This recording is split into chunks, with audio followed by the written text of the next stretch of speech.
she was assaulted, this 10-year-old girl child, near a railway station, and she was apparently going to her grandmother's house.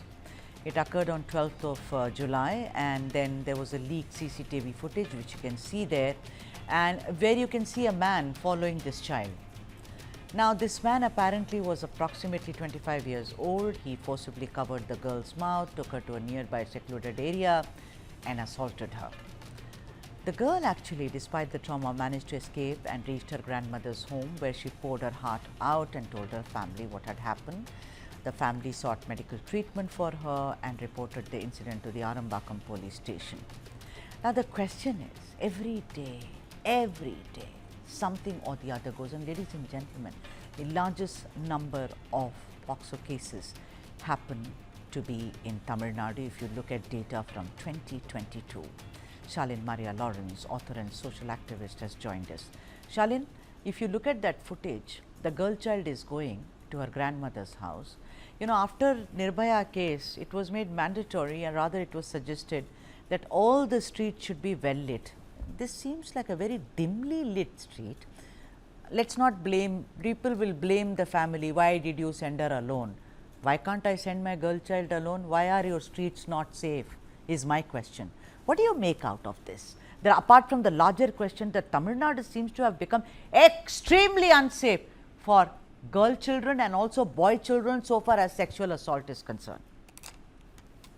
I'm just like really upset because I spoke to the parents of the child today, and I spoke to the mother and the father, and they are devastated by the fact that they were very brave enough to go to the police, because mostly when these things happen, they kind of tend to get intimidated or think about the shame and all, but they went ahead to the police station. They also went to the Gumudipudi DSP office and filed a complaint. And the father says, my child says that the guy called someone over the phone because they were planning for a gang rape kind of a thing. So he was talking in Hindi and he was telling, like, there is another girl, there's a child, and, he was calling someone else, but this child, kind of escaped, I don't know, by God's grace. Now, what he's saying is, so he's made a call, the police can see the face of the perpetrator, the child can identify the perpetrator, the video is there, even more clearer videos of the particular abduction is available. But why police did not act is the question which the parents are asking, and I don't know what to say, because Mr. Stalin has started a campaign called Ungaludan Mudalvar, but the Mudalvar is there with everybody, his party people, enjoying himself, but where is the Mudalvar with the affected victims? Why is the Mudalvar not going to the victims? I'm not posing this question as an election agenda. I'm just really miffed, because even a person like Trump, a president of the United States, something happens, he makes a statement, he goes and meets people, but someone like Stalin, just a CM of Tamil Nadu, he cannot go and meet the victims. Never, ever. Why the hell? And then you have the collector of Tiruvallur, Pratap. Even, this is a POSCO case. So I asked the parents whether Pratap visited. No. Any DSP, SP visited. No. And any women officer visited from the Women's Commission, Child's Commission. No. None of them visited. Okay. And the parents were made to run from here because they don't have a proper hospital there. The child is in RSRM in Chennai. So the parents are running from there to the police station to here, and they've been fighting for justice, and none of them helped them to get the killer. It's been more than 5 days, which means there is a possibility of him to hop states. He would have jumped states too, right? That's what the parents are saying. They're very smart enough to question the government and the police. Now, I don't have any answer.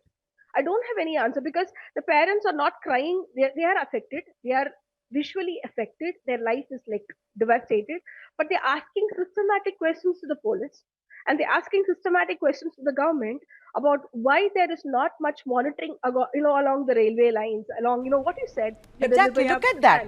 Look at that. I mean, I'm an old woman. I mean, even I am working there. I mean, I could be assaulted. I could be beaten. Can I tell you something? Because I work with Kannagi Nagar, Semanjeri, these places of resettlements. And all they say is, ma'am, we do not have lights here. We do not have lights, because as you mentioned, Nirbhaya scheme, this government is purchasing lights, street lights under Nirbhaya scheme. But most of the places are not well lit. Now people will tell me, oh, you're going to blame the darkness.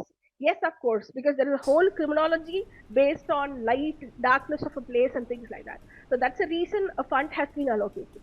Now there is no police monitoring. A child, this is not even night. This is just daytime. It's around 12 o'clock. The child is just returning from school to her house, and this is what has happened to her. Yeah. And this is like an everyday thing. As It's I every told you day. in my last panel, this has been normalized. Every day, yeah, and that's why we Yeah, will and the not normalize politicians, it. You know, that see, is, yeah, it's the Kamarajar issues happening. Everybody's talking for Kamarajar. Even I spoke for Kamarajar. Now, even the CM went ahead and tweeted something on that, a big tweet. Can't the CM talk about POCSO?